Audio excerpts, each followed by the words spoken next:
Welcome back. It's our favorite time of the week. It's Friday afternoons with Ward on Wine. Mike Ward joins us. Mr. Ward, how are you, sir? Doing great. Here to talk about whiskey today. Well, that's perfect because Steve Savard has an affinity for a taste occasionally. We were talking earlier. Maybe we don't open a bottle as much as we used to. No, but not as much as like, used to. You like I've always whiskey. liked bourbon. I always loved bourbon. Bourbon, Irish whiskey, Scotch is pretty much bourbon. That's your choice. Yes, Yeah. it is. And cocktail or on its own on the rocks? How do you like my it? favorite drink is Manhattan. Oh, and so yeah. I would ask you, Mike, what is the proper way? Is it you have to use rye or straight up bourbon? If you were going to make me one and impress me at your house as your guest, how would you make my Manhattan? I would make yours with bourbon because now I know you're a bourbon fan, but rye is also appropriate. Yeah, because I don't know if I've been exposed to rye enough. I don't think enough people use it in that context. So I'm wondering if I would really enjoy it. That's the traditional way to make a Manhattan, with rye whiskey. But what I always say is the factor that people have to understand is that vermouth makes such a big difference in the cocktail, and also the cherries. So I say you can get a vermouth that's value oriented. I don't do that. Be good. Well, vermouth's not that expensive to begin with. Well, it can be. Yeah, it can. I'm be, shopping at the wrong place. Yes. Did you see the look he gave me? Yeah. He's like, "Where are you shopping?" Bargain basement. Guy. But it's also the freshness. Mike, don't of be the so vermouth. condescending. We just met. Apologies. But it's also the freshness of the vermouth. So if your vermouth has been around on your back bar There's for dust 6 on it. months, there's dust. I haven't had a Manhattan in 6 months. What's wrong with you, first of all? But you probably need a fresh bottle of vermouth. And a good bottle of cherries, a good product, real good product. Luxardo cherries. Well, you're talking Or about going equivalent. north of, I don't know how expensive you're talking about, but the best I've seen, at least have bought $25 to $30. Yeah. And they're amazing. I'm a cherry guy. Is that right? Cherry freak. You put cherry in anything, and I'm on it. But $25 or $30 for it. Yeah. So this starts adding up if you like a really, really good That's true. Manhattan. But you want to treat yourself. So you're worth Sure. Steve, you're worth it. Thanks, Bob. If you spend a lot of money on a nice whiskey, if you're going to use that for a Manhattan, your Don't dumb it down with bad vermouth. Right. and your vermouth and your at least needs to be fresh. Yeah. And yeah. don't put those cherries in the refrigerator. No. The Luxardo cherries. No? They are not. Even after opened. Even after open. What's the shelf life then? Couple months. Not 6 months. Not 6. Okay. But in the refrigerator, the sauce This will feels like get. true drinking confessions. I know. No, Mike open knows up. his stuff, though. So now you know. Just put it on the shelf. Right. Hey, this is starting to get. Forgive me, we've Mike, had for this- I have sinned. Yeah. Hey, honey, we've had this a couple of months. We better have a couple of Manhattans right now. That's right. Right. So Yes. tell us what you've got today. You brought in from a company I'm not real familiar with, Pendleton. Yeah, very excited. We've never talked about this brand, and I really, really like this whiskey, Pendleton Whiskey from Pendleton, Oregon, which is on the northeastern side of Oregon, right along the Columbia River. And it has its traditions with the Pendleton Roundup, which is the rodeo there. And the Pendleton whiskey that I brought today, well, I brought 2. I brought a bourbon, and I'll kind of tell the difference in a second. But the Pendleton whiskey and the Pendleton military package that we brought today starts its life as Canadian whiskey. And then when it comes to Pendleton, where they finish it, they'll add the spring water from Mount Hood. Well, that sounds amazing. Wow. But before we go any further, I try to listen.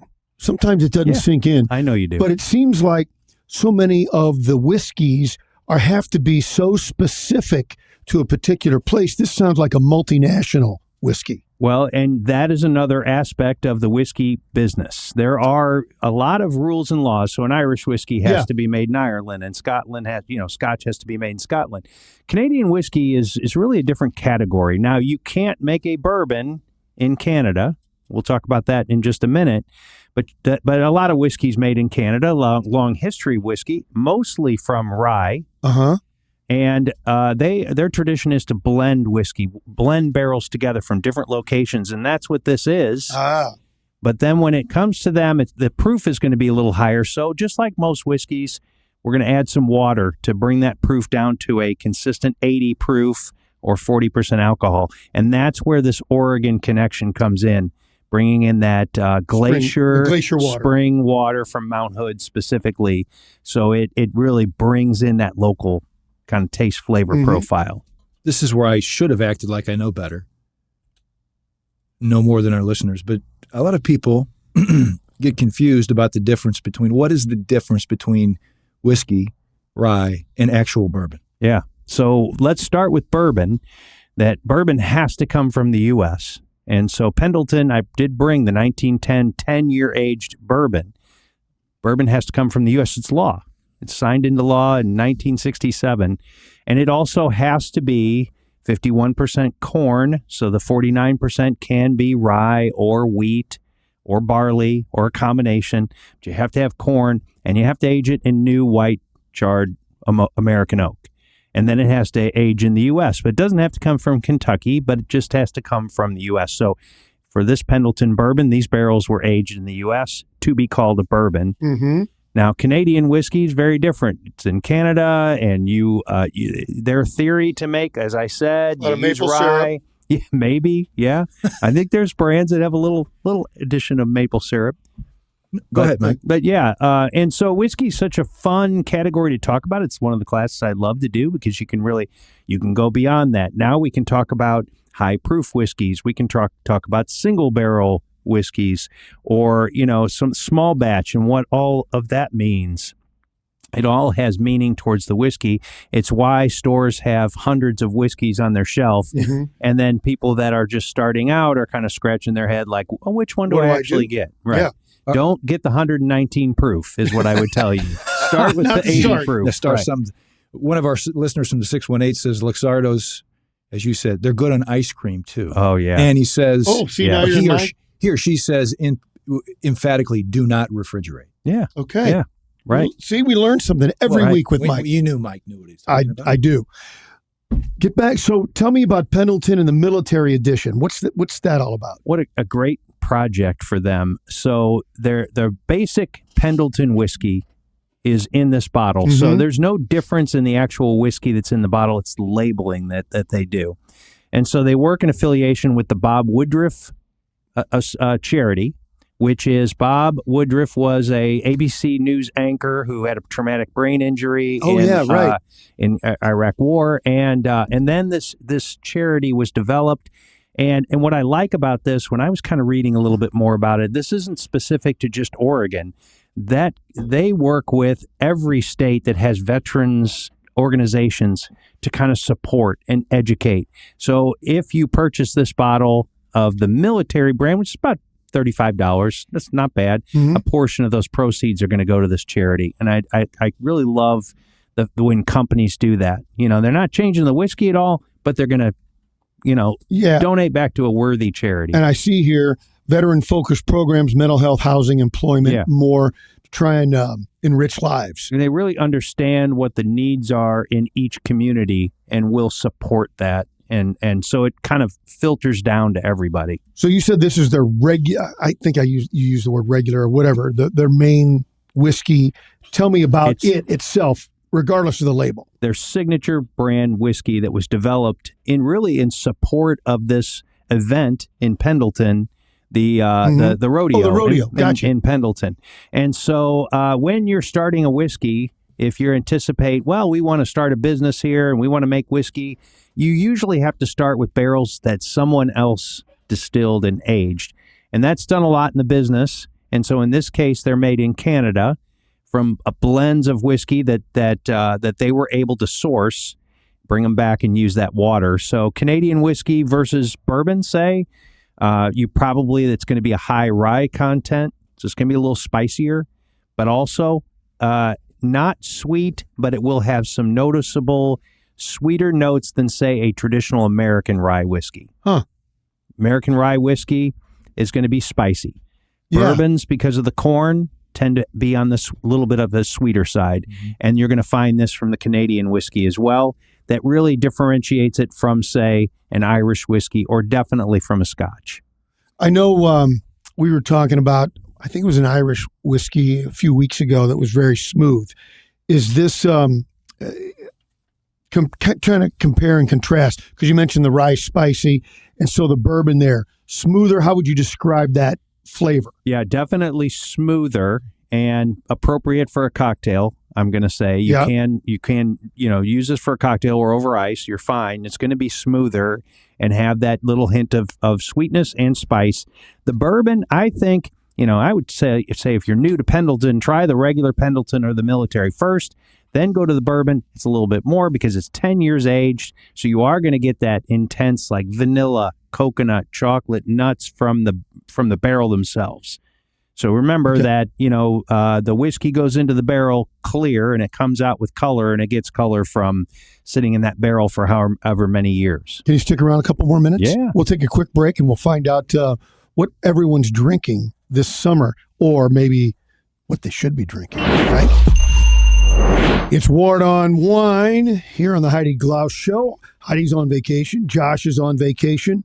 Steve Savard is coming in to prop us all up. Connor McCarthy is here making the show run, and I'm just here talking booze with Mike Ward. Mike, Pendleton Whiskey, I want to mention, because of the really cool charity, Pendleton, the military edition. Yeah. And it's out now. You can get it anywhere? It's newly released. Newly released. So depending on where you purchase whiskey, you may have to ask for it. Okay. The regular Pendleton is always going to be everywhere, but what we're talking about today with the bourbon, which is new, the military asked for it because it is available. Okay. Yeah. The question on behalf of the every man and every woman bourbon and whiskey aficionado. I'm going to a store with lots and lots of choices, and there are lots and lots of choices in this particular alcohol. Your advice on best value in both a bourbon or a whiskey, one that they'll enjoy, but it will not break their bank account. Something maybe even that flies under the radar. Yeah. And the bourbon category is massive, obviously, and there are a lot of choices, and it can be confusing for someone that maybe, we think, am I going to go into a store and get Pappy Van Winkle? Well, you're not going to find it, right? So then that's not really that's hundreds of dollars a bottle. It is, and it's allocated, and it comes out once a year, and it's hard to find. But the standard bourbons that you can find for Manhattan, to me, is like Maker's Mark or Maker's 46, which is just a really simple whiskey, but the flavors are so unique. So that's one. Jefferson's whiskey, which I represent, is really nice, and they do some innovative aging. Now that's practices. one, because everybody knows Maker's Mark, but maybe everyone doesn't know Jefferson's, right? Right. Certainly Pendleton is an option, especially as we've just talked about.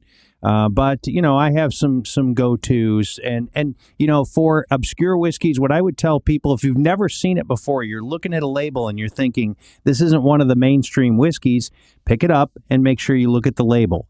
Look at some things on it. Does it say Kentucky Straight Bourbon Whiskey? Then it's required to come from Kentucky, and it's required to be aged for at least 2 years.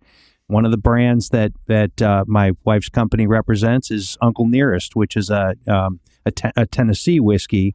So that has different requirements to be a Tennessee whiskey. It has to be filtered through charcoal, and that's there. So it's not a bourbon. Doesn't qualify as a bourbon. Would you say necessarily that disqualifies it?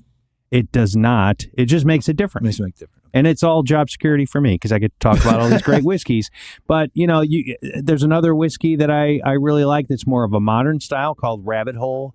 I have seen that, with Rabbit Hole. Yes. And they have a nice sherry cask finished whiskey. And that's another thing that I look for is if you want something different or a little bit interesting, was it post-aging, then put into something like sherry cask or maybe another type of cask or barrel that's going to bring in different flavors. And is there really a way for a novice to... It's trial and error, right? Yeah. There's no really way to know what you're going to like until you try it. The one big thing I would say is if you're new to it, don't go into as we mentioned, the 119 proof or the high proof. I wouldn't go over 100 proof. You want to stay in that 80 proof range until you're used to it, because that's just a tough thing to kind of get your palate used to when you're having all that alcohol. And it's interesting to me, guys, in that with wine, I like a red wine that's I don't know the words, heavier, earthier, maybe even a little bit of a bite. Yeah, sure. Tannic. Yeah, there we go. Right. But with whiskey, I need it smoother. Yeah. And so it's just, you kind of need to know what you like as you go into it. Well, if you're going to try to get somebody hooked on bourbon, would you say, let's try some whiskey first and ease into this? I would. Yeah, because it's Really? a little bit of a bigger jump from not partaking of either one and going straight to the bourbon. Yeah, and I would never recommend only having one thing. That's you got to have a few choices. But I would always start somebody out. So when I do a class, if I'm going to, a whiskey class, I would start someone with that 40% ABV, 80 proof, so that we can get your palate ready to go. That's your first one. You never go to the high proof. One of my favorite whiskeys in the world is Redbreast Irish whiskey, which is just so smooth and velvety and has so much great texture. And and it's a 12-year Irish whiskey, so it's a little higher end, but that's such a great transitional type of whiskey to start with if you want to learn the category. Before we let you go, in your business, what do you see as we get into summer? What are the traditional trends? What people like to drink as we get to the summer, and maybe something you would recommend this year? Well, the hottest thing in the industry are canned cocktails, canned seltzers, basically, and there's some great ones out there, and there's also others. So, let it all out right here, Mike. Right. This is it. But again, pick up the can and where's the booze coming from? What is the names on the label? How much alcohol? Because they're all over the place on alcohol content. So people are going to be going on float trips and going to pools, and you can't have glass out there. Right. So, you have to kind of, drink responsibly first, and then you can kind of direct yourself seasonally. But I would also tell you very quickly, with the hot weather, cool things down. Don't drink your red wines at room temperature. Get them cool. Put them in a cooler. That's okay. Things don't need to be ice cold, but certainly they don't need to be maintain the either. temperature. Yeah, you can even throw these Pendletons when you pick one up over the weekend. You can chill it down a little bit. Remember, that's going to mute the flavors just a little bit, but you're still not getting all alcohol from the heat. You're resonating with our listeners. I was in Scotland last week, asked for good whiskey that wouldn't break the bank. Bartender gave him the Balvenie. Doublewood 12-year. Yeah, one of my favorites. Apparently it didn't break his bank. Sounds like it's expensive. Jefferson Bourbon, another commenter says, is excellent. Oh, good. Have you tried Jim Gaffigan's Father Time Bourbon? I assume he means the comedian Jim Gaffigan. Yeah. No, I haven't, but now I will. Thanks for the That's good. Yeah, definitely. You want to tell anybody where you're going to be in the near future or the far future? Well, I am on call right now for Mary's business, so if someone calls in, she'll place me there. But I will be. We're booking events and we're kind of getting things organized, especially around big holiday coming up, 4th of July. So Mike@wardonwine.com. If you want to find out or have a question or you want to taste something, and let me know, and we'll figure it out, or taste a category. Mike, have a great weekend. You're the best, buddy. Thank you. Cheers.